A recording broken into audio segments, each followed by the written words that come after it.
isang malawak na kagubatan nasa labas ng kaharian ng Albania. May isang lalaking nakagapos sa puno ng higera. Ang Albania ay nagbabagtas ng ilog kasi makamandag ang tubig. Ang lalaki ay si Florante, anak ni Nagokyo Liceo at Prinsesa Floresca. Mahigpit ang pagkakatali kay Florante. Sinagilangan ng pagkatakot ang buo niyang pagkatao. Kung naiisip niya ang matinding panganib na nakaambag sa kanya, halos tinatakasan na siya ng hininga. Marami ang mga gumagalang mga mabangis na hayop na handang sumila at langpangin siya. Sa hindi sinasadyang pagkakataon, may sumagip sa kanyang nanghihigalong pag-asa. Isang Brescianong Moro ang napadako sa lugar ng kinalagyan ni Florante. Ito ay si Ali Adam, na anak ni Sultan Ali Adam. Ang iyong yaman. Ang taong nais ang kapangyarihan kaya Go! Nakaw! Nakaw! Go! Lumayo siya sa kanilang bayan Nakaw! upang malimutan ang kasitiyahan ng kanyang mga. Ang kanyang kasintahan ay inagaw niya. Lubhang masakit sa kanya ang ganitong pangyayari sapagkat langit ang pagmamahal niya sa kanyang kasintahan si Frida. Kailangan niyang ang lumayo pagkalayo-layo. Nais itong ilibang sa limot ang matinding dakot na dumating sa kanyang buhay. Narinig na lahat ni Aladdin ang lahat ng mga panahon ni Florante. Bagamat nananakit pa ang sugat at sulsudanan sa tinamog kapighatian. Naawa siya kay Florante. Sinundan niya ang pinanggagalingan ng pananamhoy. Pagkakita niya kay Florante, dinapangan siya ng sindak sa katawan. Nandilat ang kanyang mga mata. Dalawang mabangis na ilong ang nakaambag lalapang si Florante. Ang pagkakirero umunod ng sandata. Mabilis na dinakman niya ang mga leon. Diyasiyasa sa pagkikihamon, mabangis, mga hayop o kaawan.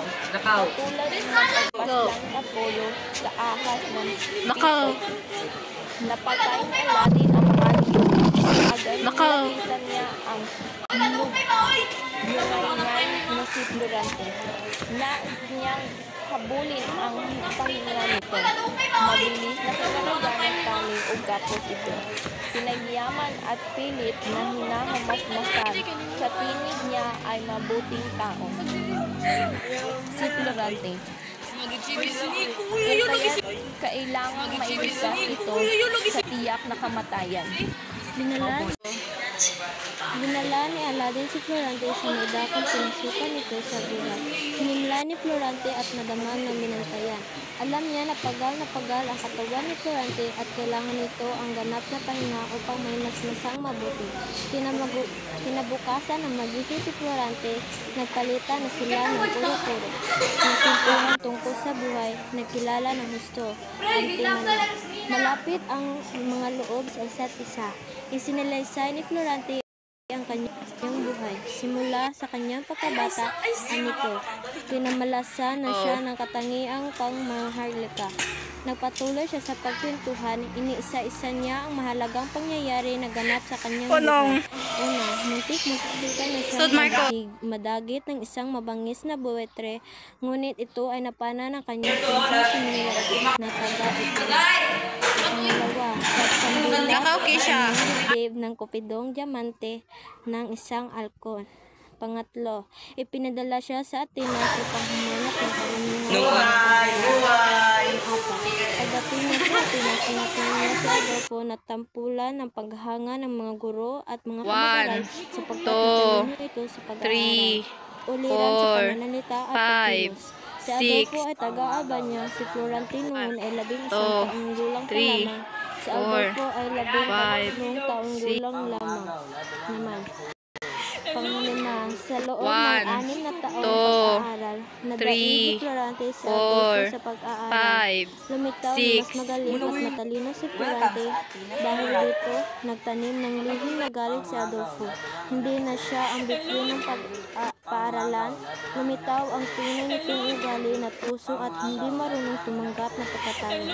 Hindi niya matanggap ang tagumpay ni Florante. 1, 2, Ipiniliwanag ni 3, Florante 4, na dahil sa 5, pangyayari ngayon, nagbalak 2, ng masama sa kanya si 3, Adolfo. 4, Sa isang dulang 5, kanilang itinahal, 6, sa halip na 7, sumunod sa 8, eskwet o sundin ang 9, humihingi 10, ng papel ng kanyang 11. gampanan. Luwa pa, hoy! Kinukuhanan ni Adolfo ang pag-ulos sa kanya.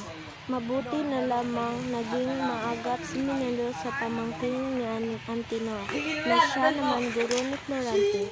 Mangyari pa dahil sa ginawang ito ni Adolfo ay kaagad na ipinauwi sa Albania. Nagpuputok ang butsi nito at itinanim niya sa kanyang kalooban na makapagbayad rin sa minamahal na si Florante.